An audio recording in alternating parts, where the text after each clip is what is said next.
મહીસાગર જિલ્લાના લુણાવાડા તાલુકામાં ભાજપના નેતા ઉપર ટોળા દ્વારા જીવલેણ હુમલો કરવામાં આવ્યો છે ને આ ઘટનાથી પોલીસ દોડતી થઈ છે, જેમાં મહીસાગરના યુવા મોરચાના પ્રમુખ પ્રશાંત રાણા ઉપર કોટેજા ચોકડી પાસે હુમલા કરાયા હોવાની વિગતો સામે આવી રહી છે ને આ ઘટનાના સંદર્ભમાં ભારતીય જનતા પાર્ટીના કાર્યકરોમાં પણ ભારે આક્રોશ જોવા મળી રહ્યો છે। હાલ આ સમગ્ર મામલે લુણાવાડા પોલીસ સ્ટેશન ખાતે જે ટોળા દ્વારા હુમલો કરવામાં આવ્યો છે તેમના વિરુદ્ધ ફરિયાદ પણ નોંધવામાં આવી છે। હાલ આ ઘટનાના પગલે લુણાવાડામાં ભારેલા તંગદિલીની સ્થિતિનું નિર્માણ થયું છે। હાલ જે કહેવાય રહ્યું છે કે જે ભારતીય જનતા પાર્ટીના નેતા અને મહીસાગરના યુવા મોરચાના પ્રમુખ છે પ્રશાંત રાણા તેમના પર અંગત અદાવતમાં હુમલો કરાયો હોય તેવી વિગતો સામે આવી રહી છે અને આ ઘટનાના સંદર્ભમાં પોલીસ પણ દોડતી થઈ છે। ત્યારે મામલે શું કહી રહ્યા છે મહીસાગરના ડીવાયએસપી કમલેશ વસાવા, શું માહિતી હાલ પ્રાથમિક સામે આવી રહી છે તે સાંભળી લો।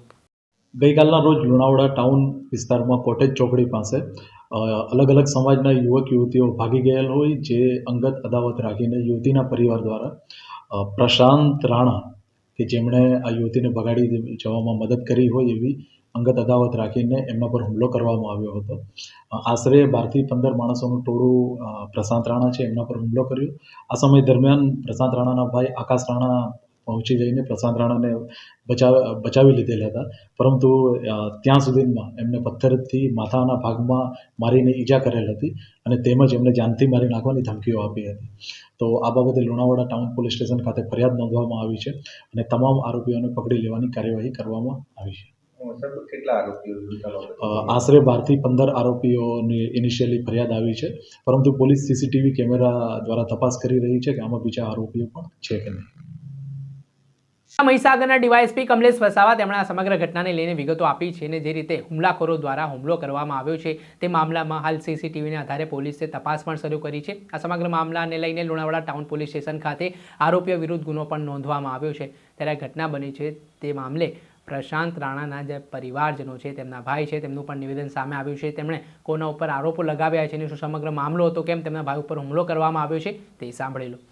મારું નામ આકાશ રાણા છે અને મારો ભાઈ કોટેજ ચોકડી પર જેમ કે પ્રશાંત રાણા લુણાવાડા નગર યુવા મોરચા પ્રમુખ ભારતીય જનતા પાર્ટીમાં કામ કરે છે અને એ કોટેજ ચોકડી પર બેસેલો હતો અને અંગત અદાવતના કારણે 25-20નું જૂથનું ટોળું અમુક ઈસમો આવીને કોટેજ ચોકડી પર મારા ભાઈને પ્રશાંત રાણાને ખૂબ માર્યો અને ત્યારે હું રાજપૂત સમાજના વાડીમાં એક પ્રસંગ હતો, ત્યાં જમવા બેઠેલો હતો। ત્યારે મને જાણ થઈ તો હું તરત દોડ્યો છોડવા પડ્યો, તો ત્યારે મને પણ માર્યો અને એ લોકો 25-50નું ટોળું બહુ ગંભીર રીતે મારવામાં આવ્યા છે અમને બે ભાઈઓને અને છોડાવવા માટે અમને ત્યાં આગળ પોલીસ સ્ટાફ પણ આવી ગયેલો હતો અને અમે પોલીસ સ્ટેશનમાં જાણ કરી છે અને અત્યારે સારવાર હેઠળ અમે સેફા હોસ્પિટલમાં આવેલા છે। કોણ ઈસમો હતા અને કેમ હુમલો કરવામાં મુવાડા વિસ્તાર અને લુણાવાડાના અંદર મુવાડા વિસ્તાર અને જડાતીવાડના ઈસમો છે, જેમ કે કેતન ડોડિયાર છે, જડાતીવાડથી ભાર્ગવ પટેલિયા છે, એનો કેતન ડોડિયારનો ભાઈ વિષ્ણુ ડોડિયાર છે, એમ કરીને કંઈક 10-15 ઈસમો જે બધા છે, અમુકના નામ નહીં ખબર, એ બધા ઈસમો આવીને મારવામાં આવે છે। ફરિયાદ આપી છે પોલીસ સ્ટેશન અને ખોટી ખુરશી અને પથ્થરથી મારવામાં આવે છે અને મારા મોટા ભાઈને કાનમાં સંભળાતું નથી એવો મારવામાં આવ્યો, ગંભીર ઈજા થઈ છે।